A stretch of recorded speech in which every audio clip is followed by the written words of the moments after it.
In this video, we will be going over the end of Chapter 5 test review questions. Question number 1.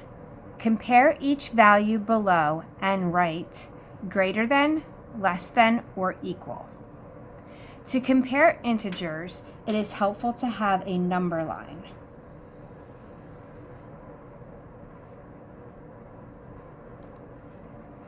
Eight on our number line would be somewhere over here, and 10 would be about here.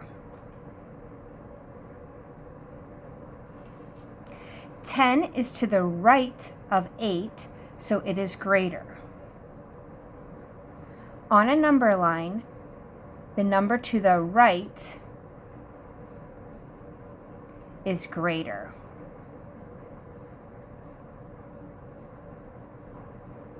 The number to the left is less. -2 on our number line would be about here, and 0 would be right in the middle. 0 is to the right, so it is greater. 6 and 3. 6 is greater than 3. 3 and -4. 3 is to the right, so it is greater. -3 and 2. 2 is greater. 0 and 1. 1 is greater. -5 and -6. 5 is greater than -6.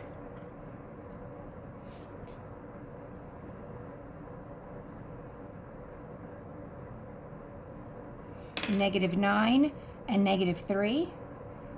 -3 is greater than -9. Question 2. Write the coordinates for each point on the grid below. Point W. We start at the origin, which is 0, 0. We follow the x-axis to 5, and then we go up the y-axis 2. So our answer is 5, 2.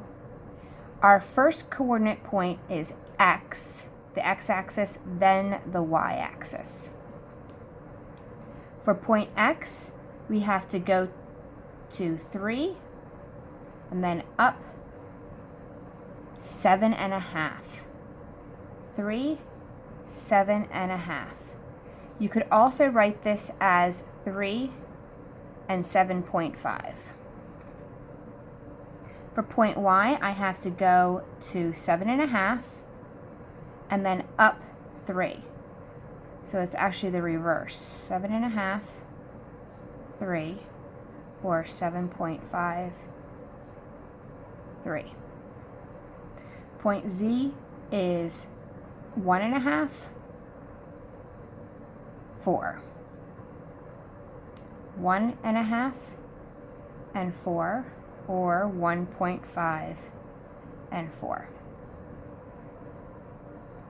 Question 3. Step 1. Write the values of each expression. The absolute value of -12 is 12 because -12 is 12 units away from 0. -11's absolute value is 11 because -11 is 11 units away from 0 on the number line. Now, this is the absolute value of -10 is 10. So this portion of our expression is 10. But then we need to find the opposite of 10, which would be -10. So I'm going to write this again. The absolute value of -10 is 10, and then you bring this down, and then the opposite of 10 is -10. The same thing would apply here. The absolute value of -9 is 9. And then you want the opposite of that, which is -9. Circle the expression above that has the greatest value.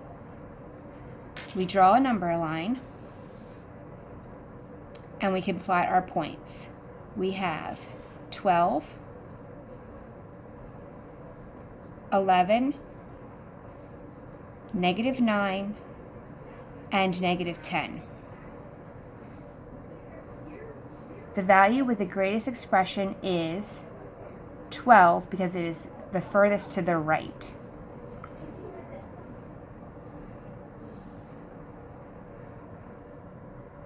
Question 4.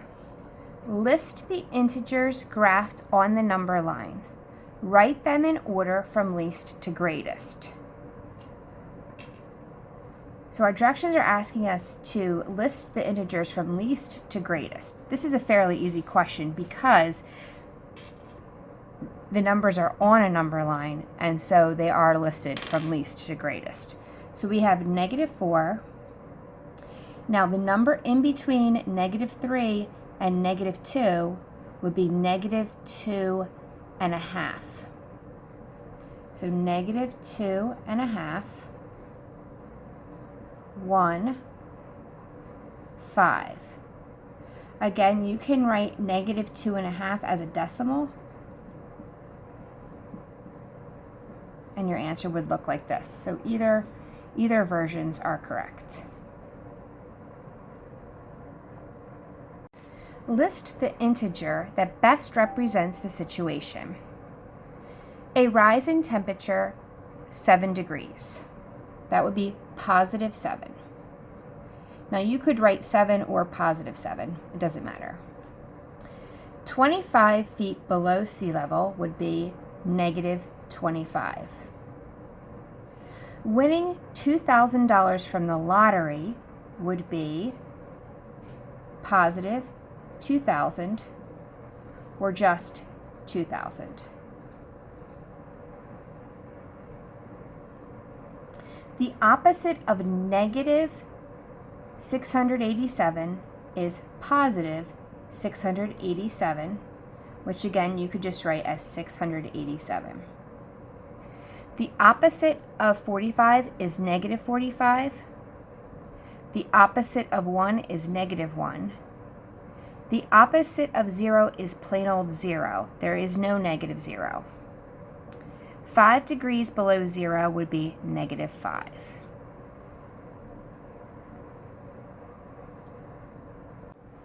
Question 6. What is the value of the expressions below? Now, I encourage you not to do things mentally because, or at least for a test, because when you do that, you are more likely to make a careless error. Take your time because the easier a problem is, the more likely that you're going to make a careless error.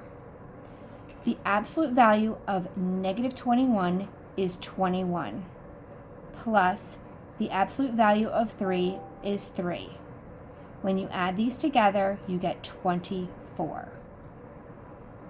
The absolute value of -15 equals 15, minus the absolute value of 8 is 8. 15 take away 8 equals 7. The absolute value of -60 is +60, plus the absolute value of -13 is +13. When you add these values together, you get 73. Question number 7. It snowed on Thursday night. On Friday morning, Jessica shoveled 6 of her neighbors' driveways. In all, she got paid $62. On average, how much did she get paid per driveway? For all 6 driveways, she earned $62. We want to figure out how much she got paid per driveway, because some driveways may have been longer than others, so maybe she got paid more money than another driveway that might have been shorter. So we're just looking for an average here. So we're going to take the amount she made and divide that by 6. $62 divided by 6. 6 is able to divide 6 one time, which equals 6.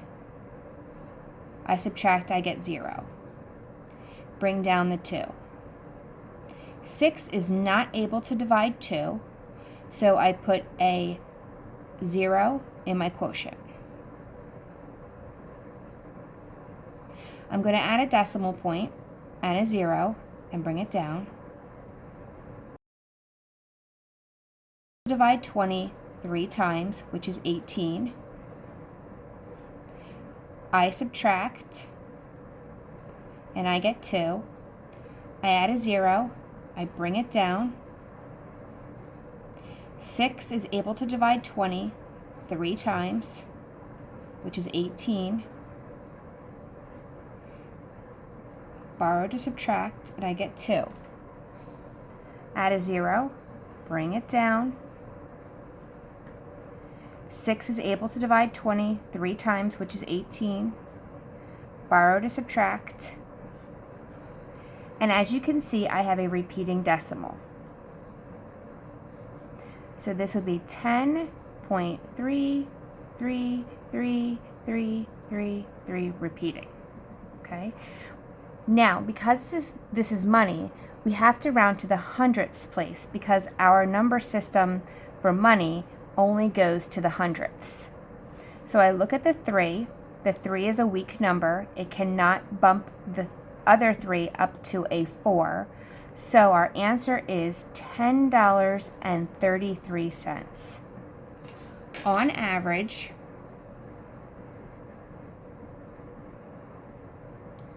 Jessica earned $10.33 per driveway.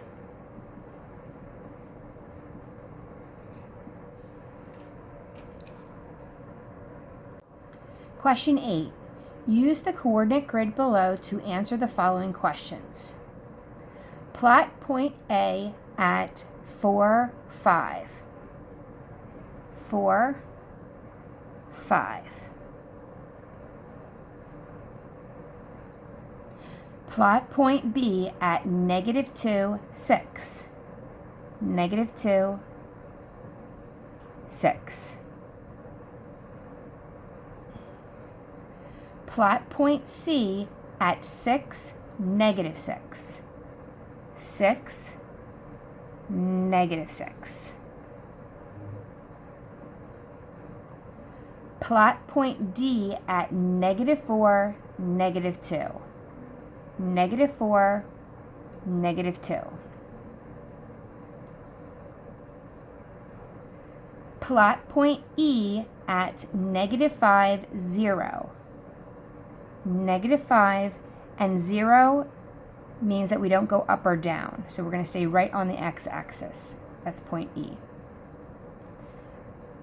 Plot point F at 0, 5. We're going to stay at 0 on the x-axis, and we're going to go up the y-axis 5 units.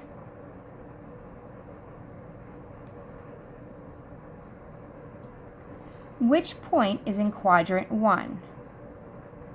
Point A. Which point is in quadrant 2? B. Which point is in quadrant 3? D. Which point is in quadrant 4? C. Remember, you're going to go counterclockwise when you label your quadrants.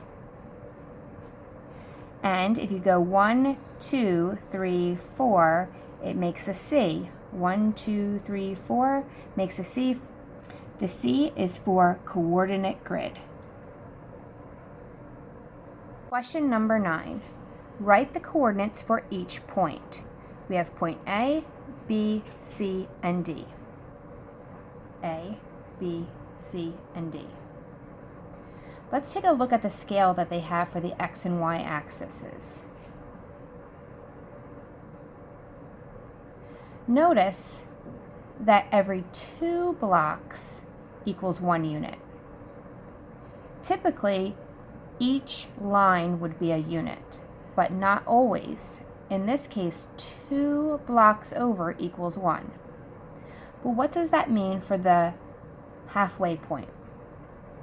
Well, that's a half. So here we'd have 1/2, 1, 1.5, 2. Going up, we'd have a half, 1, 1.5, 2. Over here, we have a half, negative half, sorry. Then we have -1, -1.5. Going down, we would have -1/2, -1, -1.5. Now, this is great if all of our points were on lines, like for point A, it's on a line. But for point B, C, and D, notice that C is halfway between these 2 lines, and B is halfway between these 2 lines, and D is halfway between these 2 lines and these 2 lines. So we're going to have to look at our scale and make it more precise. So what's halfway between 0 and a half? And then what's halfway between a half and 1? What's halfway between 1 and 1/2? And what's halfway between 1.5 and 2? For this, I'm going to draw a number line just so I can make it a little bit larger. So here we have 1. Let's make our 1 here and our 2 here. All right. So we've already established that we have a halfway point. But we want to know what are the halfway points of the halfway points. Well, a half of a half equals a fourth. So this would be 1/4. Now, this halfway point would actually be 2/4. We reduce it to 1/2. And that means that this is 3/4. And 1 is 4/4, which we reduce to 1. So if we continue this, this would be 1 and 1/4. This would be 1 and 2/4, which is 1.5. This would be 1 and 3/4. And then this is 1 and 4/4, which equals 2. So for our scale, we have 0, then a fourth, then a half, then 3/4, then 1, then 1 1/4, 1 1/2, 1 3/4, and then 2. Okay? Now, I'm not going to add those numbers to my number line just yet because it will be crowded, but I'm going to draw where they would be located. And then when I solve my problems, then I'll be able to write the number. All right. So point A, we follow the x-axis over to 1.5, and then we go up to 1 and 1/2. All right, let's take a look at point B. We follow the x-axis over to a half, then we go down and our point B is between -1/2 and -1. So it's right here. So what's between 1/2 and 1? Well, here we have 1/2, and here we have 1, and 3/4 is in the middle. And because we're in quadrant 4, that's actually going to be a -3/4. So this would be -3/4. All right, point C, we're going to follow the x-coordinate over to -2. Then we're going to come down, all right, and C is halfway between -1 and -1/2. So here we have 1 and 1/2, and what's between? 1 and 1/4. So this would be -1 and 1/4. So that's our second coordinate, -1 and 1/4. For point D, we're going to follow the x-axis over, all right, and it's right here. What's between 1 and 1/2? 1/4, and in this case it's going to be negative. So that's -1/4.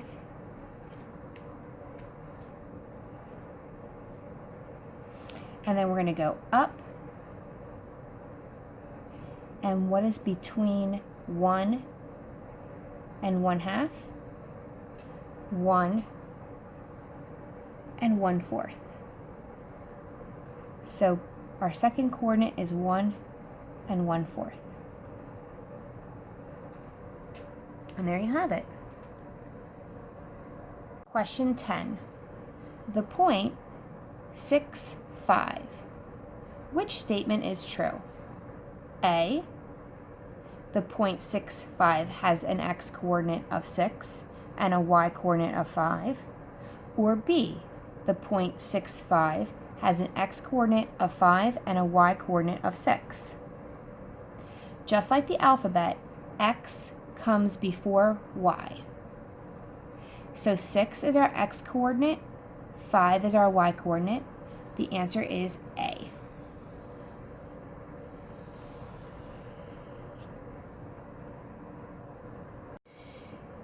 Question 11, extended response.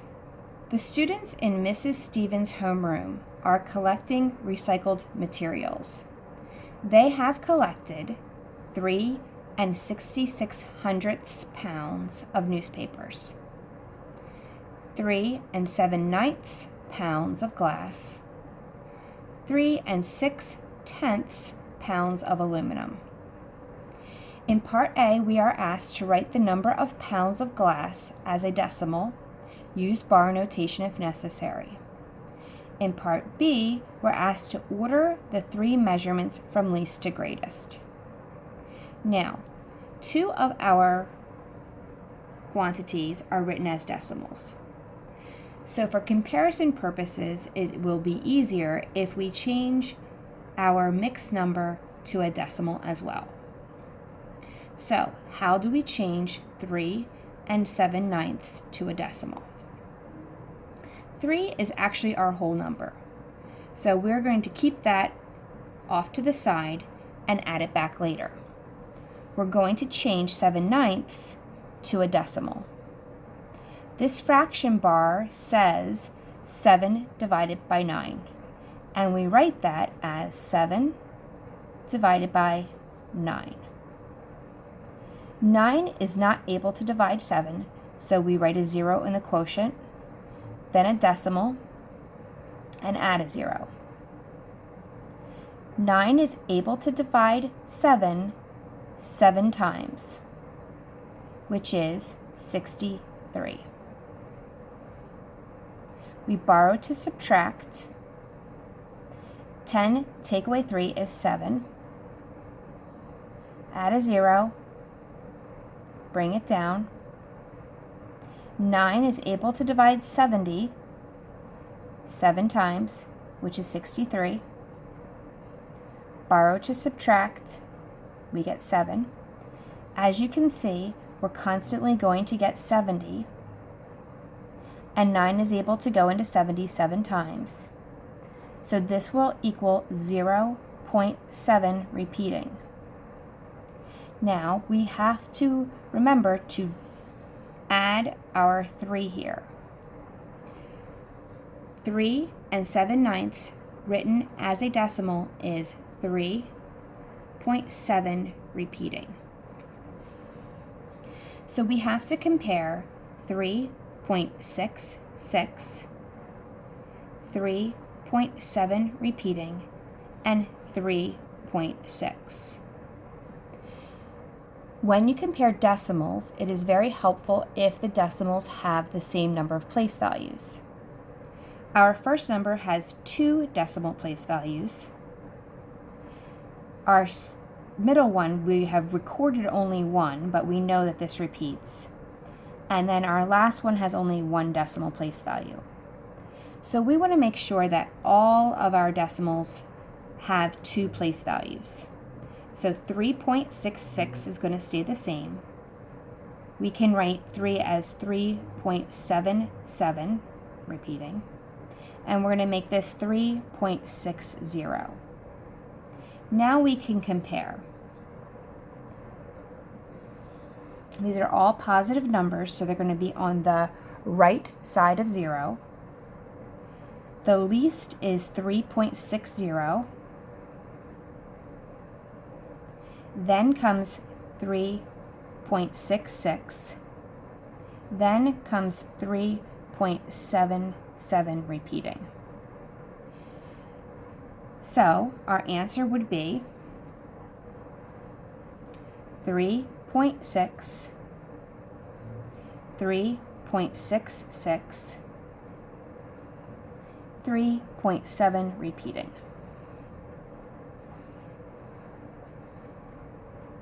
And there you have it. This brings us to the conclusion of our study guide, and you can do it for sure. This test is about paying attention to the details and being precise. So when you take your test, don't rush, take your time and double check your work. Wishing you the best.